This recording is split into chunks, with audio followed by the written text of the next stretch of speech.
Hürmetli vatandaşlara, bugünkü leksiyalarımızdan başlayımız.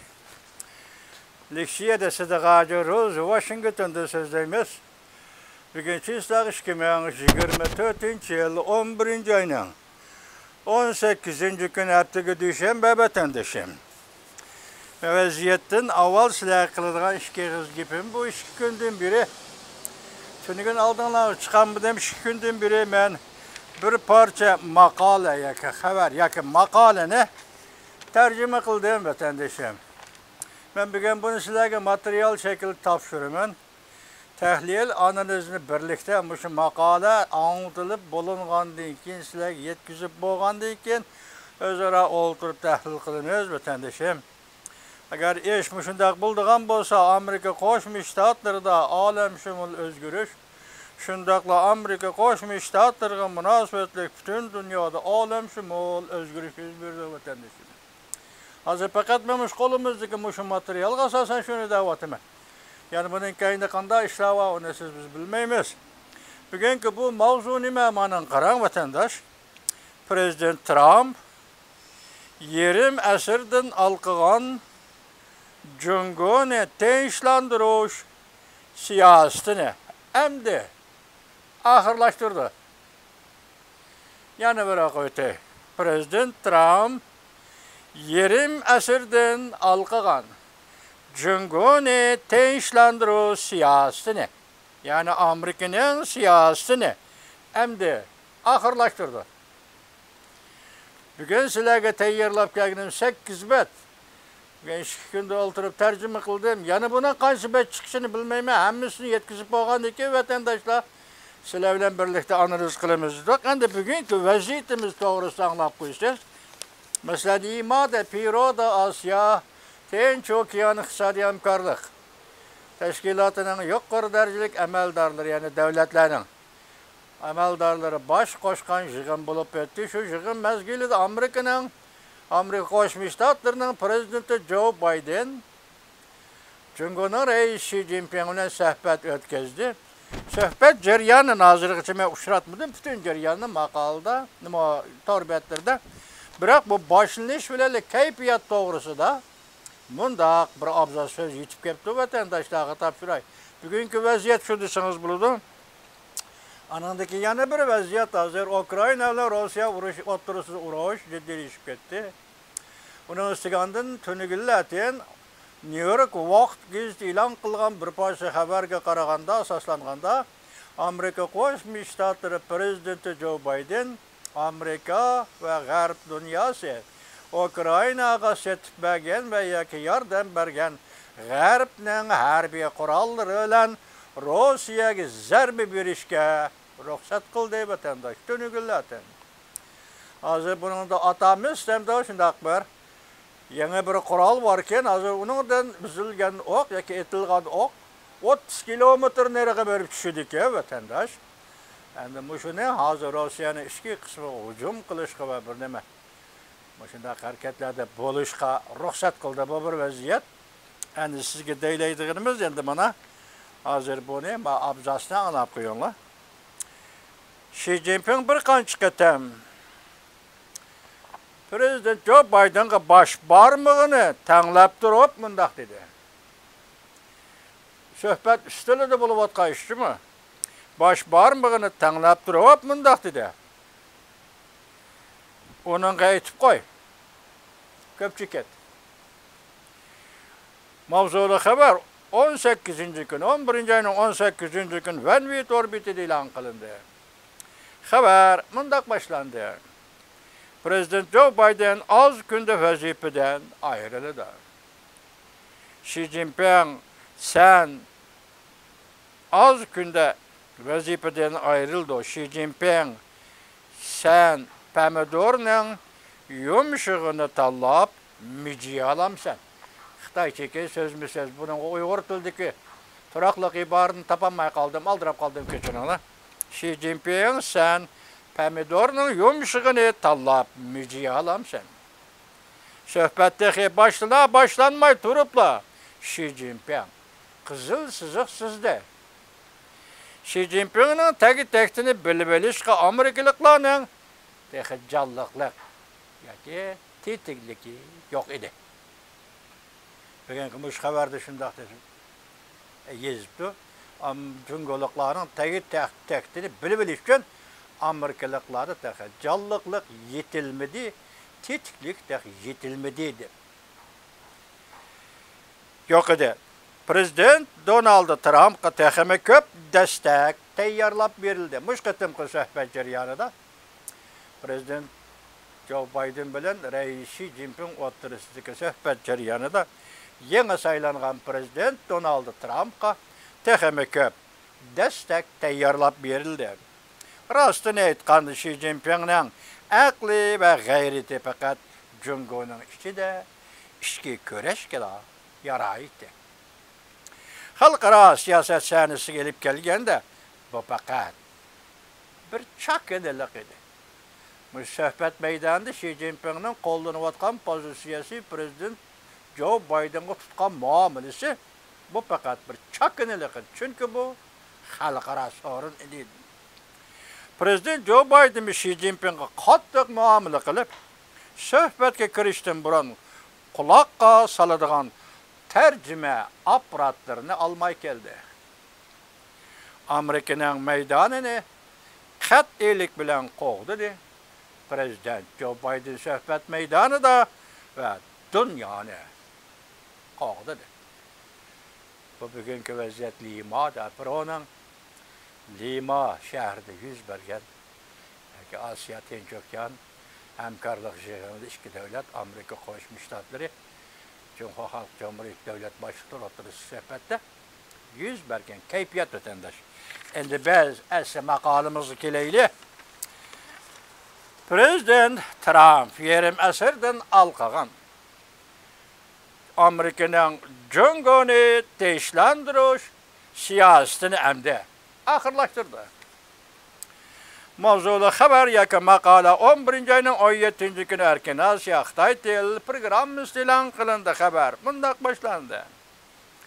Prezident Trump iki qatim prezident bob sayılışının yeni devirden başlap yoki bugünkü devirden başlap asası cihetten Amerika-Jungo münasibetini belgilep kelgen yerim asırdan artıq vakit davamlaşkan Amerika'nın Jungo'ga qaratkan teşlandırış siyasetini ahırlaştırdı. Bundaq ahırlaştırış jarayonida Prezident Trump birinci qatim prezident bo'lib saylangan davrlarda allaqachon boshlagan edi. Afsuski, arada 4 yil uzilib qoldi. Bugun endi yana boshlanadi.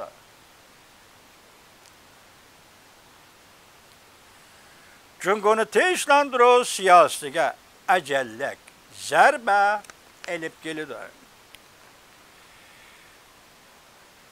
Jungoni tinchlandirish siyosatining tarsaligini Prezident Joe Biden vazifa degan 4 yillik jarayondan ko'rib olg'ili bo'ladi. Naytenirki, Jungo Kompartiyasining Amerika ve bütün dünyaya elip kelgen tehdidi bargan sire aşkarlanışqa başladı.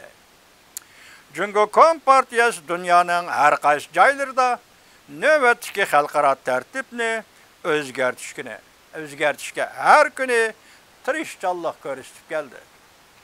Amerikada Cumhuriyetçiler Partisi ve Demokratlar Partisining Amerikaga yetib kelayotgan tahdidning manbai ekanligi, ya'ni Cumhuriyet Halk Cumhuriyetining Amerikaga yetib kelayotgan tahdidning manbai ekanligi to'g'risida ikki partiya o'rtasida o'rtaq tunish hosil qilindi.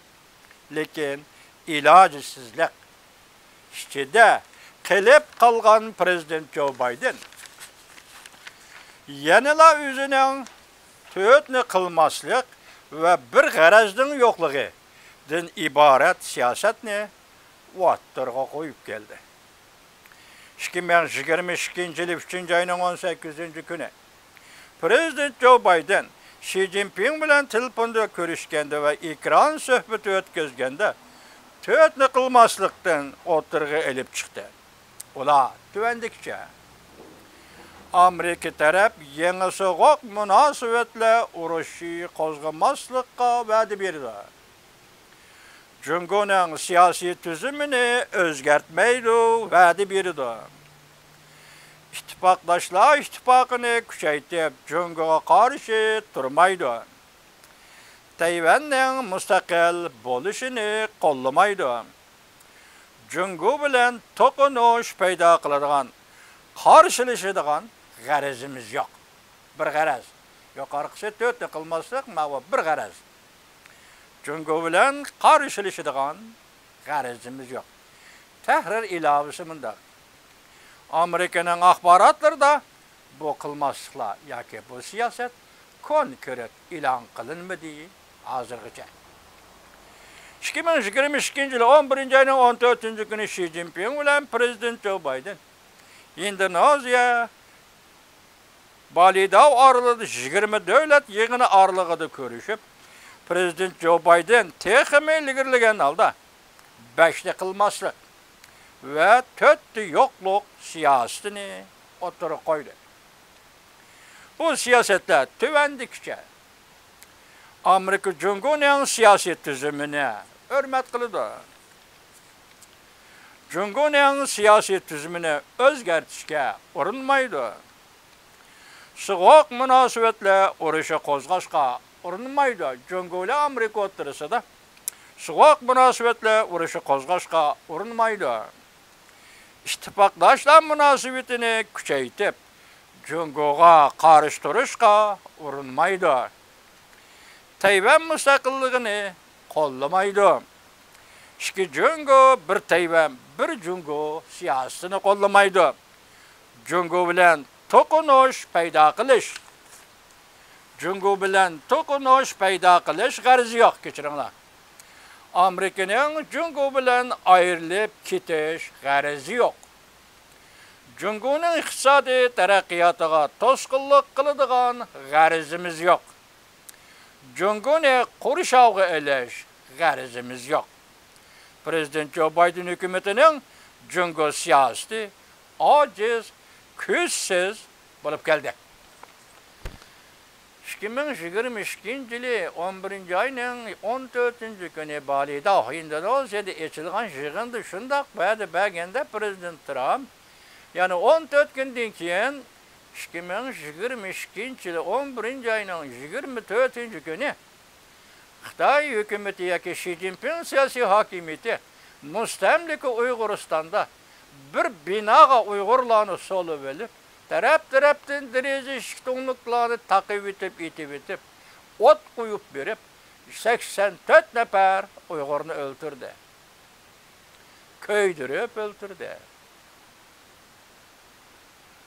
Biz şu vaqt qanchalik umid kutdik prezident Joe Biden'dan mushiqatin besim ishlatdi, besim ishlatgandi deb biz sizlarga leksiya so'zladik. Paketimiz yo'q edi. Bugun endi bu xabarda yoki bu maqolada 2022 yil 11 oyning 14 kuni Balida oralida Amerika Qo'shma Shtatlarining prezidenti Joe Biden'ning Jungoning rais Xi Jinpingga bergan yuqoridagi va'dalari bilan tanishdik vatandosh. Davomı, shundan keyin Amerika Qo'shma Shtatlar davlat ishlar kotibi Antony Blinken 2023 yili 2024 yili 2 qatam Jungoni ziyorat qildi. Hatto Amerika prezidentining davlat bexatarligi maslahatchisi Jack Sullivan bu yil 2024 yili 8 oyning 26 kuni Jungoni ziyorat qilib, Xi Jinping bilan ko'rishganda 4 qilmaslik va bir g'arazning yo'qligini ta'kidladi. Jack Sullivan Amerikaning Jungo Kompartiyasi qiratgan siyosatini 4 qismga bo'ldi. Raqobatlashish, hamkorlashish, qarshilashish. Balki qarshilashish jarayonida qo'g'dinish reshatkasi qurib chiqish. Qarshilashning kontrollikdan chiqib ketishidan saqlanish. Bu siyosatlar prezident Joe Biden'ning Jungoning tahdidini texnik atrofliq ko'rib, yetilmaganligini oshkorlab berdi. Tötni qilmaslik, bir g'arazning yo'qligi. Hamda Jungo siyosatini 3 bo'lakka bo'lish siyosati amaliyotda prezident Joe Biden hukumatining Jungo kompartiyasini bilmaydiganligini aks ettirib berdi. Şuna siyosat yurgizganda aciz ve iqtidorsiz bo'lib qoldi. Prezident Trump ikkinchi qatim prezident bo'lib saylanganda bu ahvolni o'zgartirish umidi tug'ildi. Yuqorqi umidsizlikni o'zgartirish umidi tug'ildi. Bu umidni uning 50 yildan beri Jungoga eng qattiq qo'l hukumat tashkillaganligidan ko'rib olg'ili bo'ladi. 50 yildan beri tunji qatim prezident Trumpning Jungoga kabinetiga Jungoga qarshi turadigan qattiq qo'llardan tashkillangan hukumat kabineti tashkillaganligidan ko'rib olg'ili bo'ladi.